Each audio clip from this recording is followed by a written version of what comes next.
तो आज प्यारे बाबा हमें कहते हैं 3 बातें संगम युग पर हमें।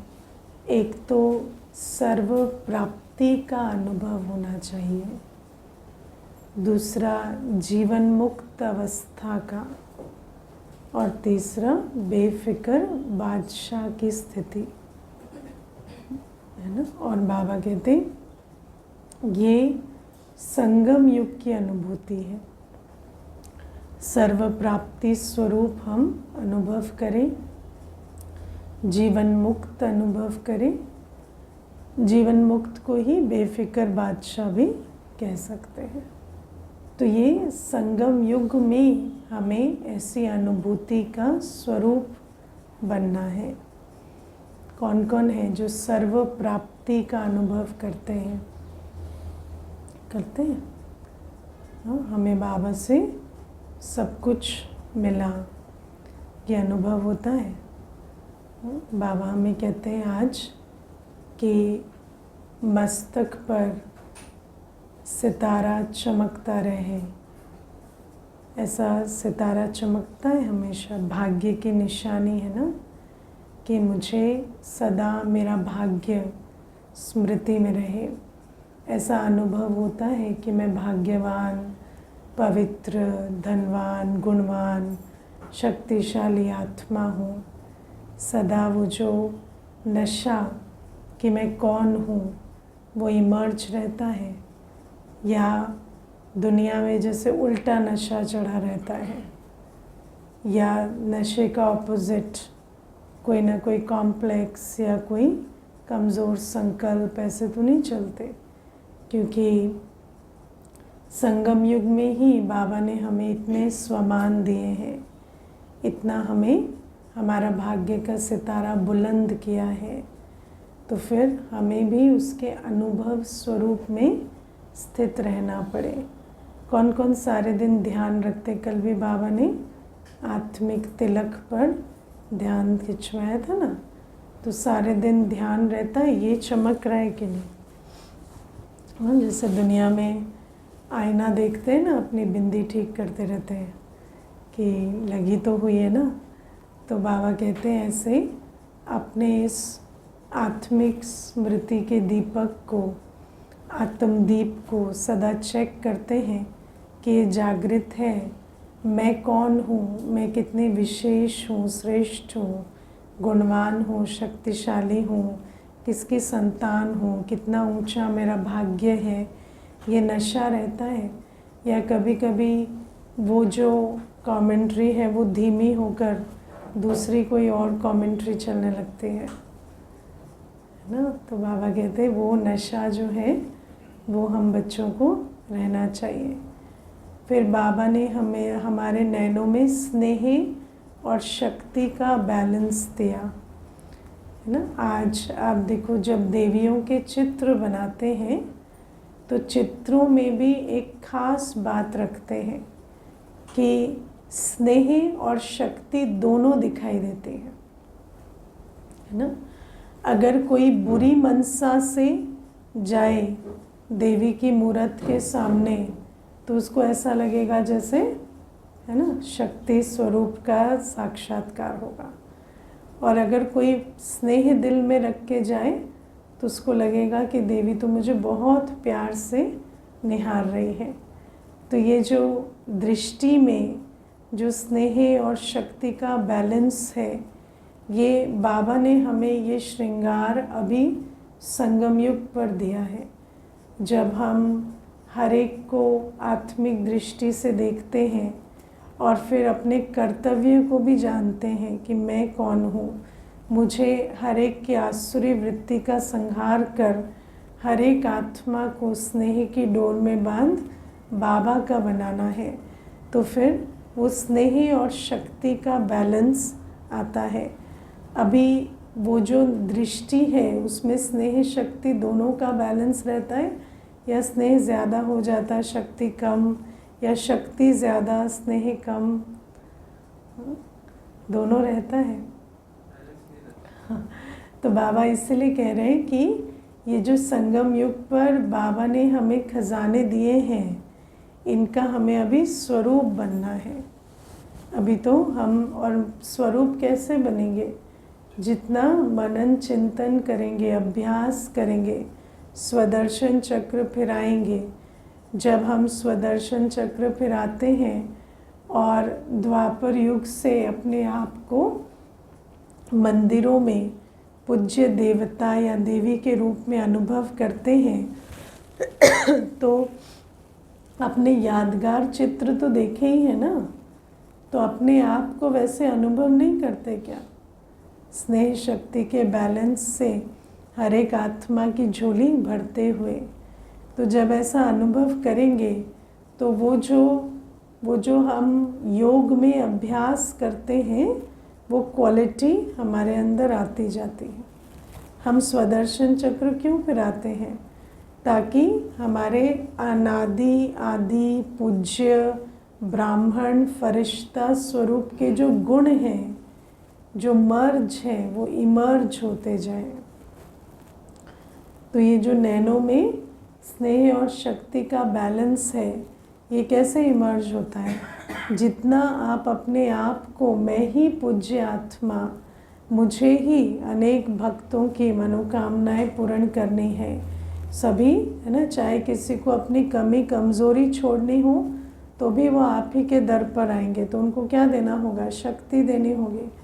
और किसी को अगर कोई वैसे बहुत दुख में चोट में आते हैं तो उनको भी स्नेह का मरहम हम ही लगाएंगे। तो बाबा कहते इस प्रकार से जितना हम, बाबा जो हमें रोज़ हमारे आदि मध्य अंत का ज्ञान देते हैं, उस ज्ञान को जितना घोटेंगे और जितना अभ्यास करेंगे योग में, अपने हर स्वरूप का अभ्यास, बाबा की याद का अभ्यास, तो वो स्नेह और शक्ति का बैलेंस आता जाएगा।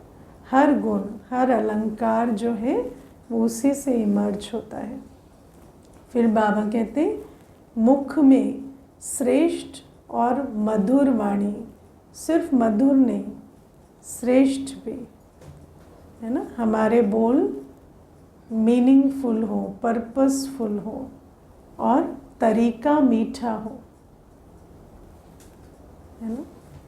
तरीका मीठा हो लेकिन हमारे बोल जो हैं वो श्रेष्ठ हो, किसी को श्रेष्ठ बनाने वाले हो। अगर बहुत दिल शिकस्त है तो उसको स्वमान में स्थित करने वाले हो। अगर स्वमान में है आत्मा तो उसको पुरुषार्थ कैसे करें, श्रेष्ठ कैसे बने, वो बोल भी बोलने हैं। ऐसा नहीं कि किसी को हम पुरुषार्थ के लिए कहें ना, है ना। कई ऐसे होते हैं जो बाबा कहता है ना कि कमज़ोर कपड़ा होगा तो उसको तो सटका लगाएंगे धोते समय तो फट जाएगा। तो अगर इतनी कमज़ोर आत्मा है तो फिर सिर्फ कौन से बोलने होते हैं? स्वमान दिलाना होता है ना। आप श्रेष्ठ आत्मा हो, पवित्र आत्मा हो, अभ्यास करो, है ना, अपने आप को सितारा देखो। लेकिन इतने कमज़ोर नहीं है, स्वमान में है, तो फिर आत्मा को देवात्मा कैसे बने, श्रेष्ठ ब्राह्मण कैसे बने, क्या पुरुषार्थ करें, क्या सेवा करें, उनकी उन्नति के लिए भी बोलने होते, है ना। लेकिन बाबा कहते हैं विधि जो है वो बहुत मधुर हो। तो ऐसे श्रेष्ठता और मधुरता के बोल, ऐसे नहीं कि हम अपने देहाभिमान में किसी को कोई डायरेक्शन ही ना दें, किसी को उन्नति की बात ही ना बताएं, है ना। कई ऐसे होते हैं, हम क्यों बोले, हम क्यों बोले। अरे आप नहीं बोलेंगे, किसी को तो बोलना पड़ेगा ना, तो बोलेंगे। लेकिन ये देखना होता है कि ऐसे फट के बिखर जाने वाला है या स्वमान वाला है। क्योंकि जब हालत बहुत ख़राब होती है तो सिर्फ प्यार देना होता है। आप में से जिनको सिर्फ प्यार मिलता है ना, तो समझ लो आपकी हालत ख़राब है। समझ आया? यहाँ थोड़ा उल्टा चलता है। जिसको डांट पीट पड़ रही है वो ठीक है, जिसको सिर्फ प्यार से, है ना, वैसे नहीं आए तो प्यार से पूछा जाता है क्यों नहीं आए, है ना। ऐसे कैसे नहीं आए नहीं पूछा जाता, ऐसे कैसे नहीं आए मजबूतों को पूछा जाता है, जिनका पता है ये टूट के ही बिखर जाएंगे, अभी इतना पूछा, तो फिर उनको बड़े प्यार से पूछेंगे, समझे ना। तो यहाँ कौन अच्छे हैं, जिनको अच्छी कभी प्यार से जिनसे बात नहीं की जाती वो अच्छे चल रहे हैं, और जिनसे बहुत प्यार से बात की जाती है इसका मतलब ठीक नहीं है, हमें तैयारी करनी पड़ती है इनसे ना, थोड़ा संभल के, समझे ना। तो बाबा हमें कहते हैं कि श्रेष्ठता और मधुरता, श्रेष्ठ बोल भी कैसे, श्रेष्ठ बोल करेक्शन के बोल तो देने ही पड़ते हैं ना। श्रेष्ठ कैसे बनाएंगे, जब कोई इशारा ही नहीं देंगे, कोई करेक्शन ही नहीं देंगे, तो क्या श्रेष्ठ बनेंगे। हाँ, बहुत कमज़ोर होते हैं, नए कोई आते हैं तो उनको सिर्फ सम्मान में स्थित किया जाता है ना, क्योंकि नए तो जब आते हैं तो शक्ति अभी भरी नहीं है। लेकिन जैसे जैसे पुराने होंगे, ब्राह्मण बन गए, मजबूत हो गए, तो फिर श्रेष्ठ बोल माना ये करो, ये क्यों नहीं किया, ये कमी क्यों है, ये कमज़ोरी क्यों है, इसको ठीक करो, है ना। तो ये बातें होंगी, और मधुर भी। तो बाबा कहते हैं ये बैलेंस हमारी वाणी में आना चाहिए, ठीक है। फिर बाबा कहते हैं कि हमारे मुख पर मीठी मुस्कान, मुस्कान गायब तो नहीं हो जाती, मुस्कान गायब नहीं होनी चाहिए, है ना। मुझे याद है हम एक बार सेंटर पर थे, तो कोई एक भाई था, वो बहुत गलतियों पे गलतियां कर रहा था, तो दीदी उसे बहुत डांट लगाई। जब डांट लगाई ना, तो हमें लगा आज तो ज़्यादा हो गया, मतलब ऐसे थोड़ा हम लोग भी थोड़े सहम गए। फिर अंदर गई और बहुत हंसी दीदी, है ना। कहती है आज बहुत तैयारी करके बोलना पड़ा है ना। तो क्या है कि मुस्कान भी कभी अपनी खोनी नहीं चाहिए। ऐसे नहीं कि कोई रोल है, पार्ट है, तो फिर उस पार्ट को प्ले किया तो उसके बाद अपनी मुस्कान ही गायब हो जाए, है ना। उस आत्मा का ही चिंतन चलता रहे, ऐसे करते हैं, ऐसे करते हैं, ये करते हैं। नहीं, ब्राह्मण जीवन का हमारा अलंकार है मुस्कुराहट। कभी हमारी मुस्कान नहीं जानी चाहिए। कोई भी पार्ट चाहे कैसा भी हो, सब पार्ट बजाने पड़ते हैं, लेकिन ना थकान से मुस्कान गायब हो, है ना। कई बार शरीर भी थकेगा, कई बार कोई व्याधि भी आएगी, कोई शरीर का पेपर भी आएगा, लेकिन बाबा कहते हैं मुस्कान नहीं गायब होनी चाहिए, मुस्कान हमेशा रहनी चाहिए, है ना। तभी तो देवताएं सदा हर्षित मुख कहलाएंगे ना। तो बाबा कहते हैं ऐसे हमारे बोल हो, ऐसे हमारी मुस्कान हो। फिर बाबा कहते हैं हाथ में सर्व प्राप्ति, सर्व खजाने। हाथ में सर्व खजाने माना हमेशा सर्व खजाने देने वाले। हम जिनके भी संबंध संपर्क में आए, जो भी हमसे मिले, उनको कुछ न कुछ हमसे प्राप्ति हो, है ना। कोई भी ऐसा ना हो जो झोली खाली जाए। जब वो आपके पास आए तो उसको कुछ ना कुछ ज्ञान की, गुण की, शक्ति की गिफ्ट अवश्य मिले। और फिर बाबा कहते हैं कदम में पदम।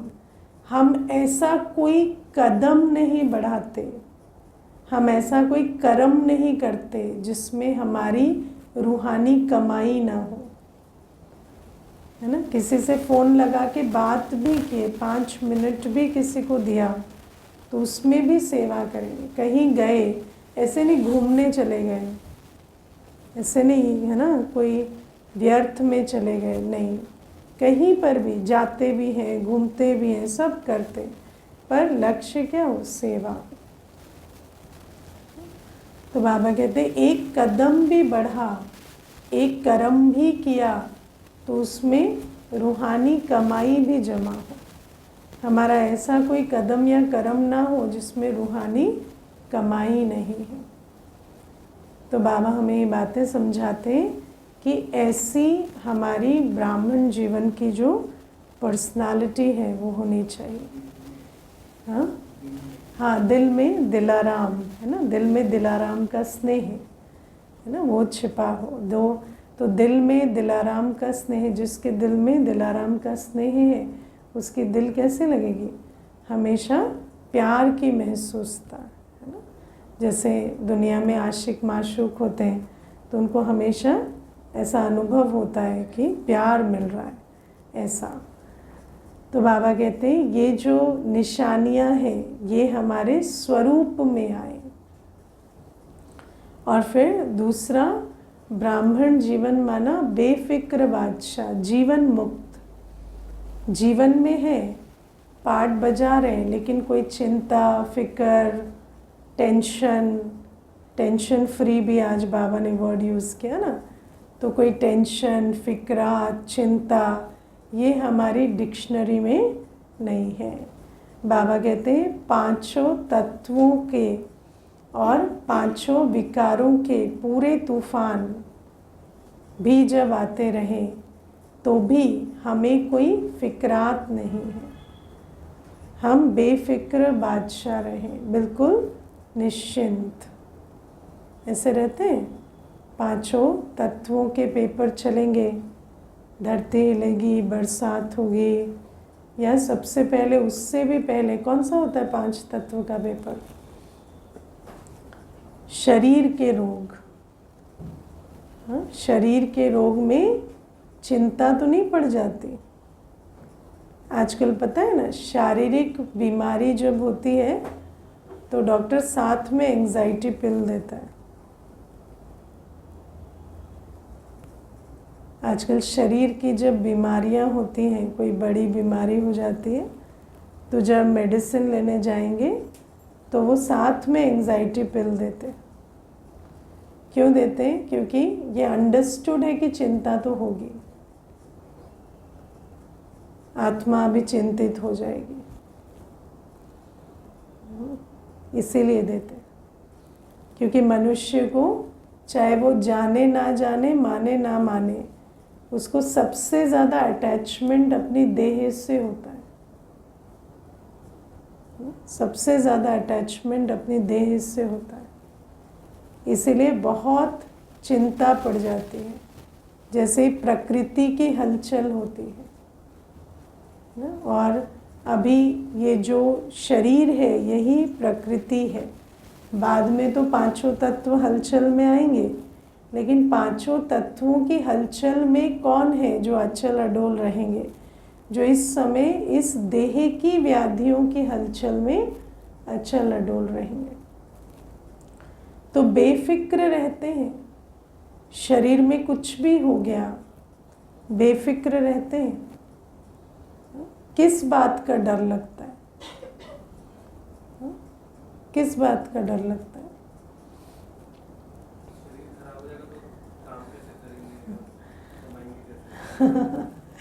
है ना। तो सोचो कि हमें क्या लगता है कि हमारे कमाए बिना, हमारे काम के बिना संसार नहीं चलेगा।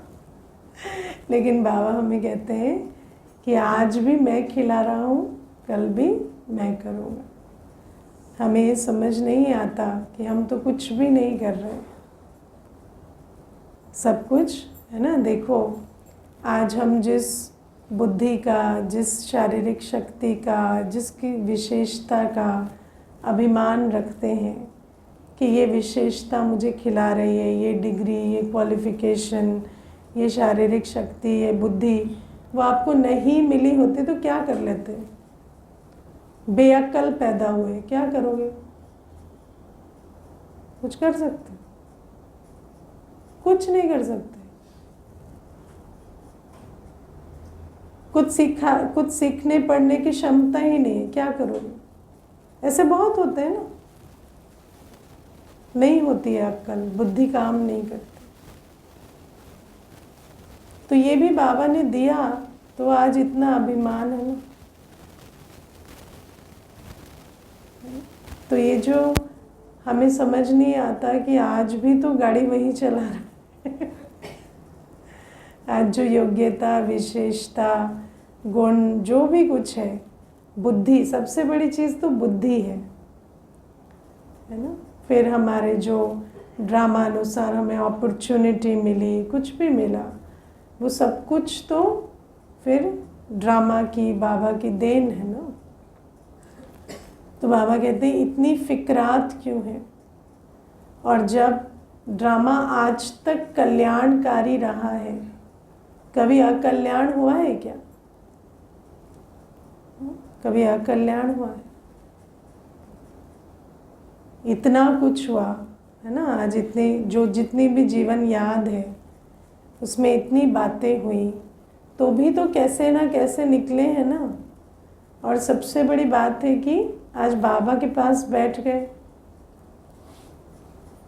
तो जब इतना कल्याण हुआ फिर भी ड्रामा को ट्रस्ट नहीं करते क्या कि कल भी ड्रामा हमारा साथ देगा, है ना।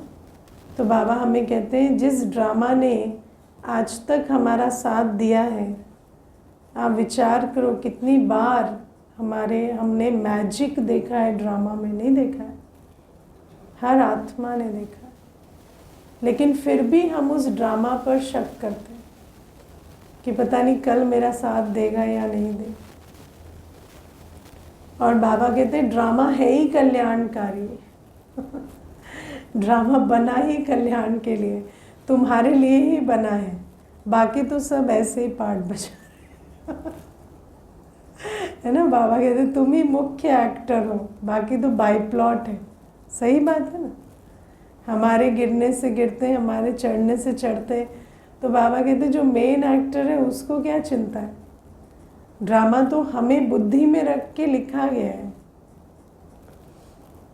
तो हम फिर फिक्रात करें तो इसका मतलब हमें ड्रामा का ज्ञान समझ में नहीं आया, है ना। और ड्रामा का ज्ञान क्या है कि इस संगम युग में हमें सिर्फ अपनी रूहानी कमाई करनी है और फिर इसके बाद सत्युग आना ही आना है।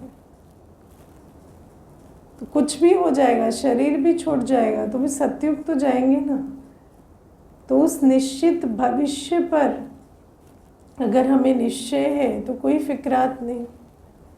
आपने जो अपनी कमाई कर ली वो आपसे कोई छीन सकता है क्या? कोई नहीं छीन सकता, है ना। कलयुगी शरीर का भरोसा नहीं है, कलयुगी किसी चीज़ का भरोसा नहीं है। लेकिन जो हमने संगम युग में कमाई की है उस आधार से हमने भविष्य तो बना ही लिया है ना।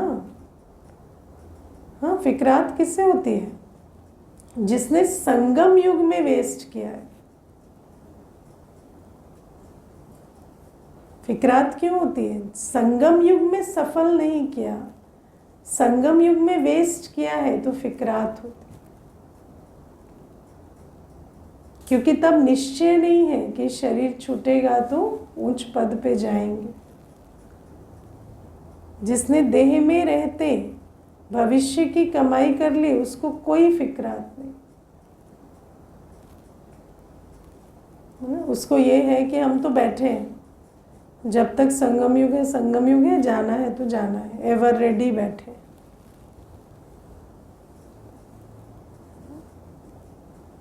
तो ऐसी अवस्था बनाई है, यह भी लगता है कि बहुत कुछ कर सकते पर किया नहीं है ना। इसीलिए फिक्रात होती। फिक्रात की जो कारण है उसको समझो।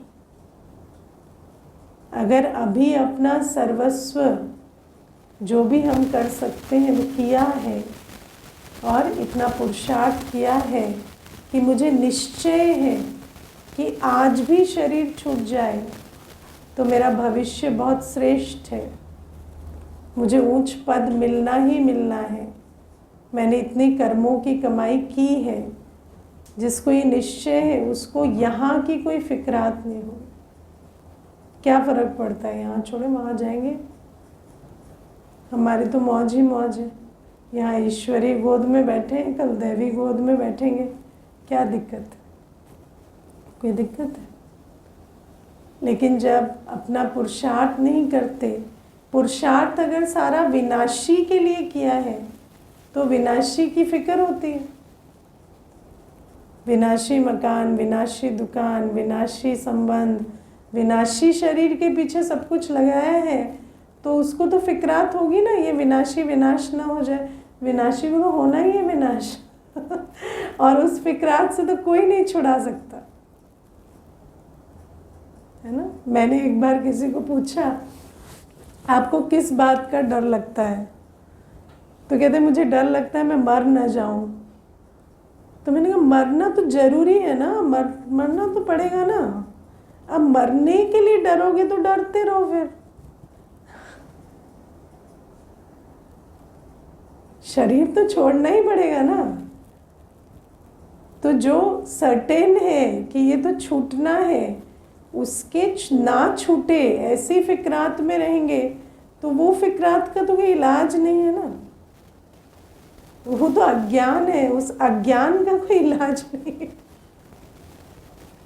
लेकिन बाबा कहते हैं जिसने, जो बाबा के बन गए, बाबा की मुरली किनके लिए चलती है? बाबा के बच्चों के लिए। जो बाबा के बन गए, जिनको बैग बैगेज ट्रांसफर करना आ गया, जिनको वर्तमान में भविष्य कैसे बनाना है वो आ गया, जिन्होंने बना लिया, उनको वर्तमान की फिक्रात नहीं।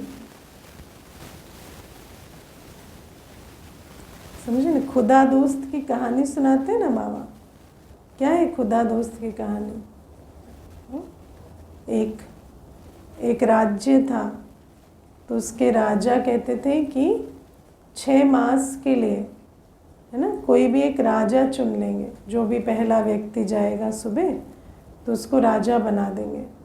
पर 6 मास के बाद उसको उस पार घने जंगल में जाना पड़ेगा। 6 मास वो राजा रहेगा, पर फिर उसको उस घने जंगल में जाना पड़ेगा जहाँ जंगली जानवर उसको खा जाते थे, है ना। तो हर किसी को ऐसा रहता था 6 महीने तो राजा बनेंगे, लेकिन फिर उसके बाद क्या? तो एक भाई था, तो उसका खुदा दोस्त था। तो खुदा दोस्त ने उसको कहा तुम जाओ राजा बनने। तो उसने कहा क्या तुम दोस्त हो, क्या चाहते हो मुझसे? मैं 6 मास में मर जाऊं? तो कहते हैं तुम जाओ तो मैं तुम्हें स्कीम बताऊंगा। तो उसको चला गया वो। तो चला गया तो उसको बोला अभी 6 मास तो तुम राजा हो ना, ये जो जंगल है ना उसको साफ करवा दो और वहाँ महल बनवा दो और वहाँ सारा ट्रांसफ़र करा दो। तो 6 मास में उसने इसे खाली कर दिया, उधर सारा ट्रांसफ़र कर दिया और फिर 6 मास के बाद वो हमेशा का राजा बनकर रहा। किसकी कहानी है ये? खुदा दोस्त की सुनते हो? कि जंगल में जाना है, जंगल में ना चले जाएं, ये हो जाएगा तो क्या हो जाएगा, ये सारा क्या है?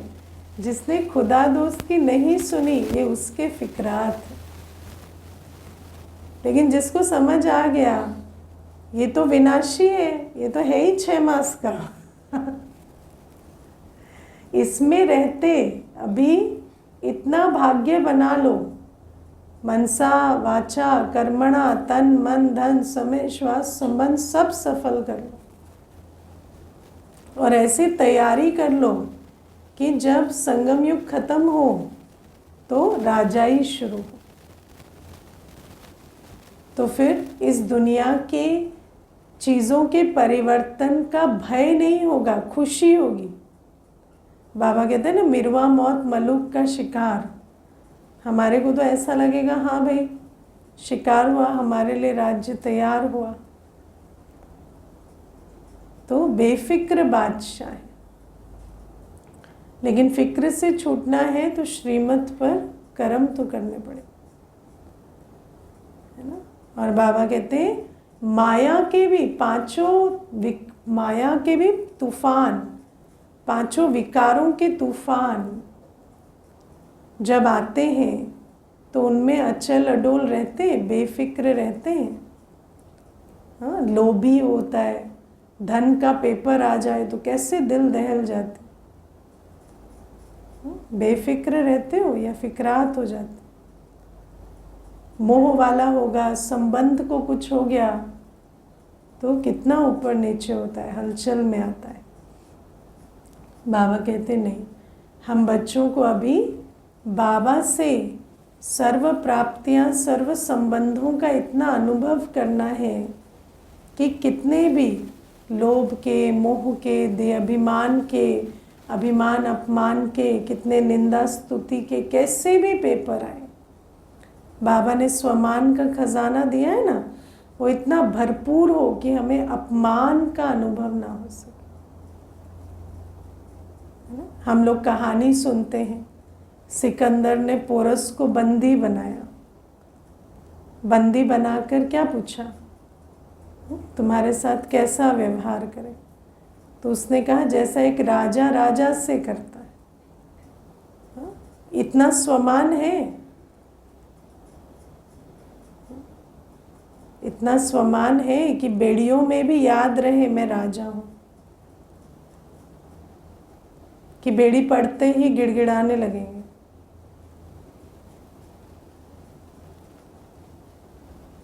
तो बाबा कहते इतना अपने आप को बाबा के खजानों से भरना है, भरपूर बनना है।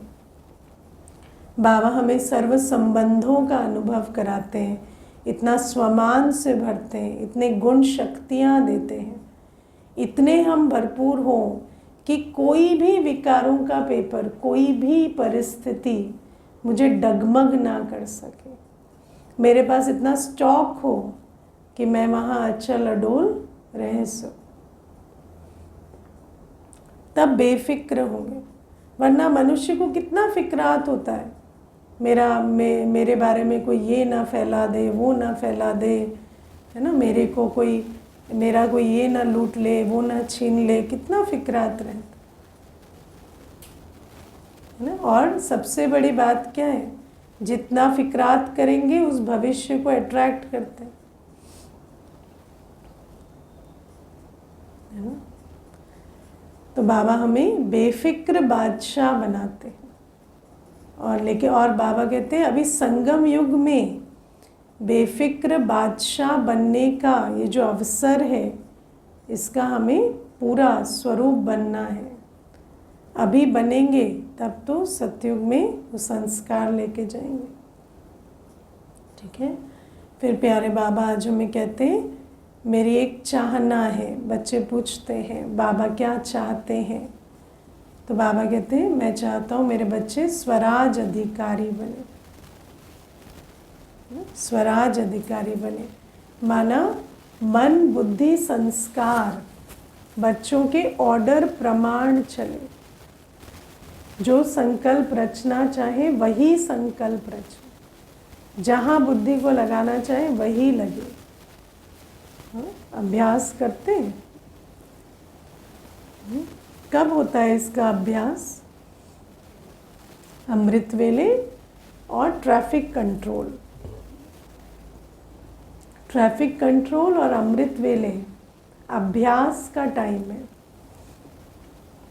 कि सुबह बैठकर जब अमृत वेले बैठते हैं तो हमें निश्चय करके बैठना होता है, मुझे इस अनुभूति में स्थित होना है, मुझे मन को इस संकल्प में स्थित करना है, बुद्धि को ये चक्र में बिजी करना है या बाबा की याद में बिजी करना है या बुद्धि की एकाग्रता से फरिश्ते स्वरूप का अनुभव करना है।